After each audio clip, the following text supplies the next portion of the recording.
Fala, meu povo bonito, animado do sexto ano, que saudade de todos vocês. Vamos lá então para esse tema tão gostoso que eu gosto de dar como tema de aula. É um tema que tem a ver muito com a evolução do pensamento humano. Nós falamos anteriormente que o ser humano ele vai evoluir quando ele começar a pensar, quando ele começar a refletir, sendo ele tão frágil. O ser humano é muito frágil, qualquer gripe pode acabar com o ser humano. Tá aí o corona que não deixa mentir. Ou seja, um vírus pode acabar com a história de um ser humano. Contudo, esse ser humano, mesmo sendo tão frágil, se tornou o maior e mais importante ser que está no topo da cadeia alimentar. Nós somos os maiores predadores do mundo. Como isso aconteceu? Que nós saímos daquele estágio do período paleolítico, evoluímos para o período neolítico. Nós navegamos, inclusive falamos sobre isso na última aula, nós andamos até as Américas. Outras teorias dizem que a gente até navegou até chegar à América. Então esse homem é um homem evoluído, que caça, é um homem que conhece bem todas as artes da natureza. Só que esse homem também pensou e refletiu a respeito da sua vida. Ele começou a ver que quando acabou o alimento, ele precisou fazer o quê? Mudar a sua alimentação. E uma das formas de mudança foi a agricultura.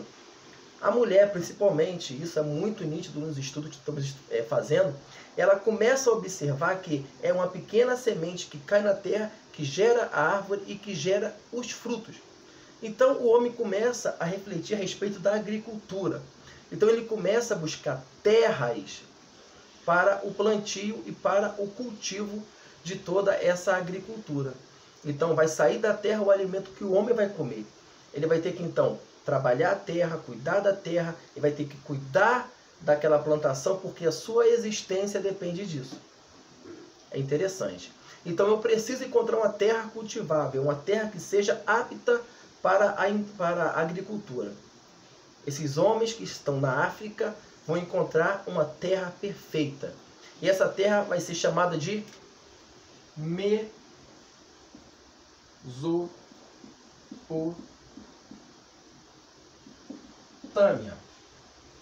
Aí eu falei isso na última vez, dando aula para uma turma de sexto ano. Aí ela falou assim, um aluno falou: professor, fala o português. O que significa Mesopotâmia? Realmente não é uma palavra muito comum, mas essa palavra está ligada ao termo de terra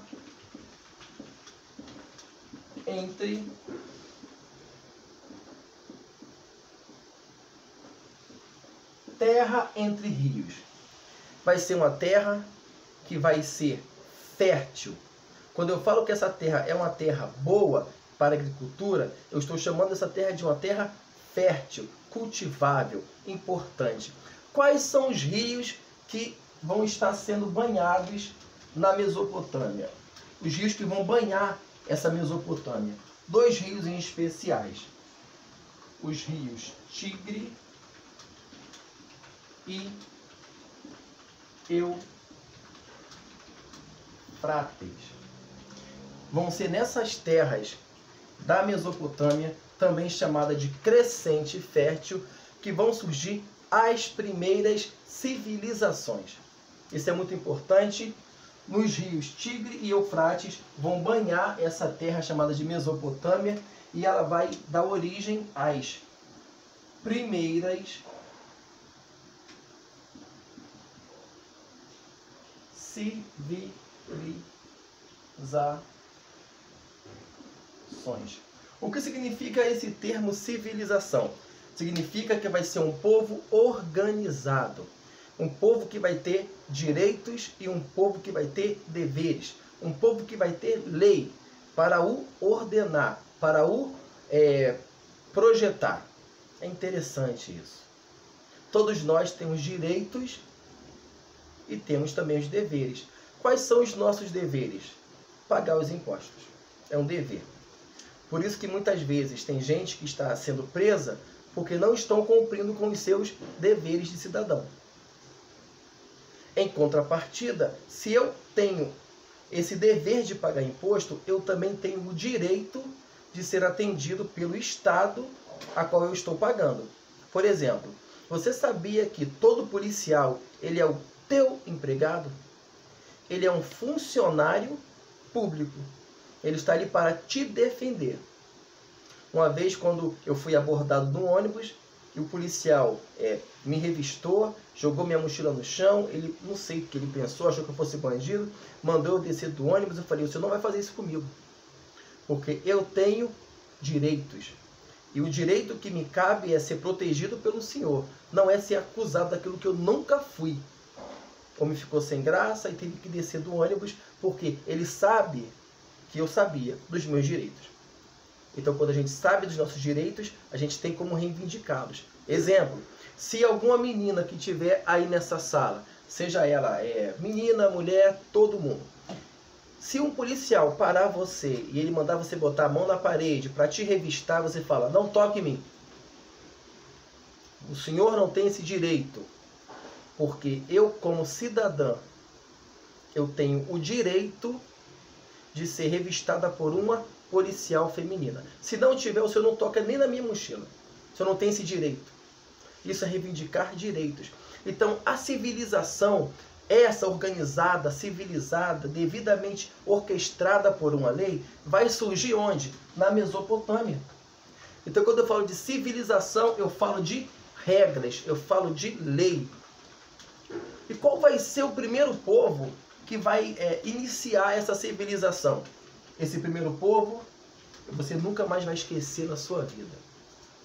Porque esse povo que vai dar origem a toda essa organização que nós temos atualmente, que foi evoluindo, serão os sumérios. Quais serão os primeiros povos a se organizar de maneira civilizada? Os sumérios. Primeiras civilizações. O primeiro povo,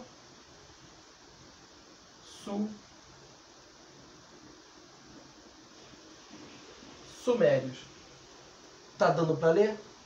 Os sumérios. E isso está inclusive na nossa página de número 278. Serão os sumérios que farão as primeiras e mais importantes obras em termos legais a respeito de civilizações. E como é que eu vou saber disso? Como é que eu tenho certeza disso? Porque os sumérios vão ser espetacularmente maravilhosos. Vão nos deixar registros históricos. Vão nos deixar, inclusive, a escrita. Qual foi o primeiro povo a inventar a escrita na história do planeta? Sumérios. São os sumérios que vão fazer a escrita e que vão trabalhar isso de forma de Estado, de forma legal. Teremos um representante, teremos um governante, e este tal vai nos atender através da lei. Então ele é impugnado pela força da lei a exercer o seu direito de chefia. E todos nós temos esse direito também dado por esse soberano. Sumérios. Onde está escrito isso? Aqui. Na primeira forma de escrita. Vamos botar aqui, ó. Vou ditar: os sumérios serão os primeiros povos a fazer a escrita. A desenvolver a escrita. Ponto. O nome dessa escrita será chamado de cuneiforme. Ah, professor, você falou muito rápido. Para isso que existe a nossa tecnologia digital. Você vai parar e vai pausar e vai continuar escrevendo. É isso aí. Bem, os sumérios vão desenvolver a escrita cuneiforme. Onde é que está escrito isso, professor? Na página 278, você vai ter mais detalhes sobre esse grande acontecimento. Eu falo de grande acontecimento, porque vai ser a primeira forma de se estabelecer uma cultura geral, ou seja, impugnada pela força de lei. Olha que interessante. Falaremos sobre isso e teremos também atividades. Como é que vai ser a organização dos sumérios? Como é que eles vão se organizar? Eles acreditam na vida após a morte? Eles têm essa visão religiosa de mundo? Tem. Na página 279 a gente vai entender isso. E falaremos sobre esse importante aspecto religioso. Os sumérios, eles eram politeístas. O que significa esse termo, professor? Politeísmo. Significa poli, vários, teísmo, deuses. Vários deuses. Então eles acreditavam em vários deuses, principalmente nos deuses de agentes da natureza. Existe o Deus do trovão, existe o Deus Sol, existe o Deus do mar. E a gente tem um pouco dessa cultura também, não tem? Iemanjá, que é a deusa das águas, não tem só o Ogum, o Xum, tem gente que acredita nessa cultura desses nomes da natureza. Está interessado em conhecer mais sobre os sumérios? Está gostando da aula? Eu também estou. Semana que vem a gente continua. E nós vamos então fazer as atividades da nossa apostila do nosso livro maravilhoso. Gente, conto com vocês. Fiquem na paz. Fiquem com Deus. Fiquem em casa. Que isso tudo vai passar. Queremos assim, né? Valeu, gente. Tchau, tchau.